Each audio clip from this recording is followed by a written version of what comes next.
Good Tuesday morning, everybody. I'm Dave Furtado. And I'm meteorologist Jefferson Donovan. And Jefferson, in the world of weather, it was a gorgeous day yesterday. Yeah. The sun came out, not a whole lot to write home about. Wasn't very windy. Yeah. As we turn the page from yesterday into today, I'm hoping it's going to be within the same chapter at least. Yes, today is going to be another beautiful day. Now, we did see some of those showers early yesterday morning, but by around 10 o'clock, at least those of us in the Tri-Cities and towards the west, towards Yakima and Ellensburg, were out of the showers. I do understand that we held on to some precipitation towards Walla Walla and Pendleton a little bit longer, but many of us did see a beautiful day yesterday, and we are going to be following suit on this Tuesday. In fact, even the named places I've already mentioned, Walla Walla and Pendleton, we will also see a very beautiful day on this Tuesday. Waking up this morning in Yakima, not a whole lot to write home about, but do be advised it's pretty chilly out there, 25 degrees right now. Here's a look at your weather headlines today and going forward. We are going to see a few clouds and very pleasant weather conditions on this Tuesday. Now, by tomorrow evening, that is when we are going to watch for our next chance of precipitation, and then there are additional shower chances in the forecast. We'll talk more about all three of these weather headlines coming up. Thanks, Jefferson. We begin this morning in Yakima County. A Wapato man is now waiting to find out how long he'll spend in a federal prison after a jury found him guilty of abusing 3 children over several years on the Yakima Nation Reservation. Jose Antonio Saldana was convicted on 3 counts of abusive sexual contact and aggravated sexual abuse. According to court documents and evidence presented at the trial, the abuse of the 3 children under the age of 13 began in August of 1999 and continued until January of 2014.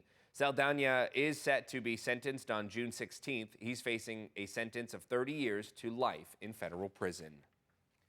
A man accused of paying a mother to have sex with her teenage girl is now a free man after a plea deal which resulted in several charges being dropped. The 52-year-old pleaded guilty to unlawful possessing a firearm in a violation of a court order. As a part of the plea deal, all of the other charges were dropped: harassment, assault, firearm possession, and commercial sex abuse charges for a 2020 case where the man paid the girl's mother to arrange sexual encounters with her teenage daughter. The 52-year-old also faced charges for a 2024 incident when he was accused of threatening a man at a bar. He was sentenced to 1 day in jail with credit for time already served. Now, a Tri-Cities family, traveling out of state was still able to help sheriff's deputies capture a burglar who had broken into their home. Take a look at these pictures taken after deputies arrived on Clodfelter Road Sunday afternoon. A family that lives here watched on home surveillance video as a man broke through the side door and backed his truck into their garage. They watched him go through the house, even using narcotics while inside. Deputies quickly arrived to make the arrest. And a new trial is ordered for a Yakima man who sued United Parcel Service for discrimination and being wrongfully terminated. This past September, a judge ruled that UPS must pay Tavio Grattan $39.6 million.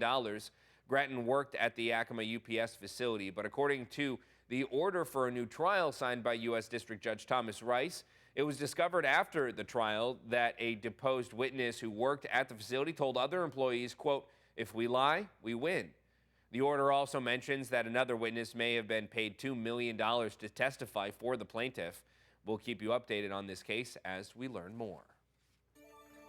Switching gears this morning, a Richland School District substitute teacher is now barred from teaching in the district. An investigation was launched late last week following reports of the substitute using behavior deemed inconsistent with district policy. Online posts discussing the subject claim the educator was using Nazi salutes in class at the time of the incident. RSD did not respond to our questions looking to verify those claims. The city of Cle Elum and City Heights Holdings are entering a mediation to resolve the $22.3 million judgment against the city. As part of the agreement, Cle Elum will make an initial $50,000 payment towards the outstanding balance while mediation proceeds. Mayor Matthew Lund said in a media release, quote, a settlement that balances the city's financial realities with its obligations is the only viable path forward. Without it, Chapter 9 bankruptcy remains our only alternative. Now, mediation begins on March 24th with the aim to create a manageable payment plan considering the city's financial limitations. City services will remain unaffected and updates will follow as the process moves forward. Ellensburg police are using a new program to tackle juvenile crime, which focuses on the impact of adverse childhood experiences. It's called the Handle with Care program with the Ellensburg School District.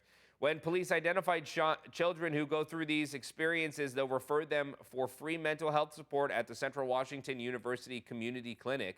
This program was modeled after Yakima's program, but is different in that it involves taking action, not just notifying schools. Every single contact, even if it's one child who gets 7 ACEs, 7 referrals, maybe it's the 7th time that they'll finally be able to maybe break down those walls and barriers and be able to get help. So we're not concerned about people saying no, but we'll keep trying as long as we need to. In just 3 months, the program has already seen 206 referrals, and leaders say the results are promising. In Police Chief Ken Wade's annual crime report to city leaders, recently he said juvenile crime rates have dropped with reductions in offenders, arrests, and violent crimes. Now with that, let's jump right over to meteorologist Jefferson Donovan to talk the weather today. Jefferson, temperatures maybe a little bit chillier in some areas, but all in all, we got a lot of sunshine in the docket. Yeah, and it is going to be a pretty pleasant day of weather all in all as well. Even though these temperatures are going to be trending a few degrees below average, I don't think we can complain too much. For March 18th, we are going to see highs today ranging from the upper 40s to mid 50s, so we're not far below average. There are a few showers ongoing this morning along the Blue Mountain and Blue Mountain foothill communities, but by this afternoon, even you folks will see a fair amount of sunshine. I will talk when our next best chances for rainfall will arrive coming up. Thanks, Jeff.